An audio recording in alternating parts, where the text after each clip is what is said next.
Assalamualaikum warahmatullahi wabarakatuh. Bismillah, alhamdulillah, salatu wassalamu ala rasulillah Muhammad ibn Abdullah wa ala alihi wa sahbihi wa mawalah. Kali ini kita akan membahas tentang hukum wakaf di dalam ilmu tajwid bagian yang ketiga, yaitu tentang cara mewakafkan bacaan. Setelah sebelumnya kita mempelajari tentang jenis-jenis wakaf, kemudian tanda-tanda wakaf. Untuk cara mewakafkan bacaan ini, ada beberapa cara. Kita mulai dari yang pertama, yaitu jika huruf terakhir berharokat sukun atau mati, maka jika kita wakaf, membacanya tidak ada perubahan sama sekali. Contoh, yang pertama, a'malahum. Di situ huruf mim yang terakhir mati, maka cara bacanya tetap seperti itu. Begitu juga contoh yang kedua, fahaddis. Dan yang ketiga, farghab. Kemudian yang kedua, ketika kita wakaf, lalu huruf terakhir dari kata yang diwakafkan itu berharokat fathah, kasroh, dhammah atau tanwin, maka jika kita berhenti atau wakaf, maka huruf terakhir tersebut dibaca mati atau dibaca sukun. Misalnya, sini ada al-baladi. Jika kita berhenti di kata al-baladi, maka huruf terakhir yang berharokat kasroh itu disukunkan. Jadi menjadi al-balad. Begitu juga contoh yang kedua, di sini ada kata kholaqa, di mana huruf yang terakhir berharokat fathah, maka jika kita wakaf pada kata tersebut, maka harokat fathahnya tadi disukunkan sehingga menjadi kholaqa. Kemudian yang ketiga, jika huruf terakhir dari bacaan yang akan kita wakafkan itu berbentuk huruf ta marbutah, baik letaknya di tengah ataupun di akhir kalimat, maka jika kita wakaf, cara membacanya adalah dengan mengganti huruf ta marbutah tersebut dengan bunyi huruf ha yang disukunkan atau dibaca mati. Contoh, sini ada 3 contoh. Yang pertama, jannatin.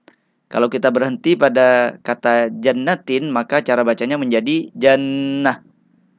Al-qari'atu menjadi al-qari'ah. Akhiratun menjadi akhirah. Jadi huruf ta marbutahnya diubah bunyinya menjadi huruf ha yang dibaca mati. Kemudian yang keempat, jika huruf terakhir berharokat hidup, tetapi sebelum huruf yang terakhir tersebut didahului oleh huruf mati atau sukun, maka kedua huruf tersebut dibaca sukun semuanya. Akan tetapi huruf yang terakhir dibaca dengan suara pelan atau setengah huruf. Misalnya, bil hazli.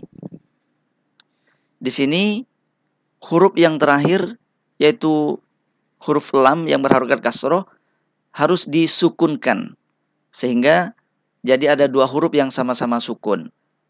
Akan tetapi huruf lamnya walaupun disukunkan dibaca setengah huruf atau dibaca sedikit saja dengan suara pelan. Jadi bil hazli menjadi bil hazl.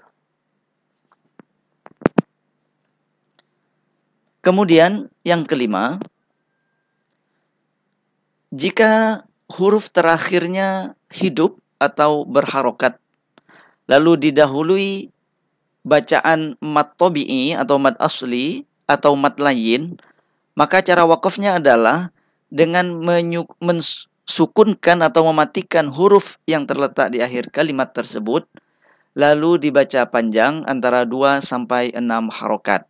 Atau di dalam mad biasanya dikenal dengan mad arid lis sukun. Misalnya yash'uruna, maka huruf nunnya disukunkan. Kemudian dibaca panjang huruf atau mad tabi'i yang sebelumnya, yaitu boleh memilih antara 2, 4, atau 6. Sehingga menjadi yash'urun. Al-hakimu menjadi al-hakim. Was-sayfi menjadi was-sayf. Min khaufin menjadi min khauf. Berikutnya yang keenam, jika huruf akhirnya berharokat fathatain atau tanwin fathah, maka cara wakafnya yaitu dengan membacanya fathah. Jadi yang tadinya fathatain karena diwakafkan maka dibaca fathah. Lalu dipanjangkan sepanjang 2 harokat. Atau dibaca sebagaimana mad iwad. Misalnya afwajan. Di situ ada tanwin fathah karena wakaf maka dibaca fathah menjadi afwaja. Salaman dibaca salama. Kemudian yang ketujuh, jika huruf terakhir berharokat atau bertasydid, maka dimatikan tanpa menghilangkan fungsi tasydidnya. Misalnya min hunna. Jika kita berhenti pada kata tersebut, maka huruf nun yang terakhir disukunkan tanpa menghilangkan fungsi daripada tasydidnya.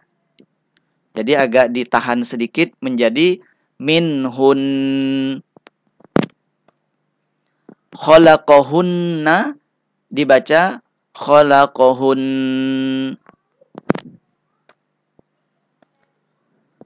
Kemudian yang kedelapan, ini yang terakhir, yaitu apabila ada hamzah di akhir kata yang ditulis di atas huruf waw, maka jika wakaf harus dibaca mati. Dan jika diwasolkan atau dilanjutkan, huruf ini bacaannya dibaca pendek. Misalnya yatafayya'u, jika berhenti pada kata tersebut maka dibaca yatafayya. Tapi jika wasol maka u-nya di situ tidak dipanjangkan, akan tapi dibaca pendek. Demikian materi tentang wakaf di dalam hukum tajwid. Semoga bermanfaat dan semoga kita semua dirahmati oleh Allah Subhanahu wa taala dengan Al-Qur'an. Terima kasih. Wassalamualaikum warahmatullahi wabarakatuh.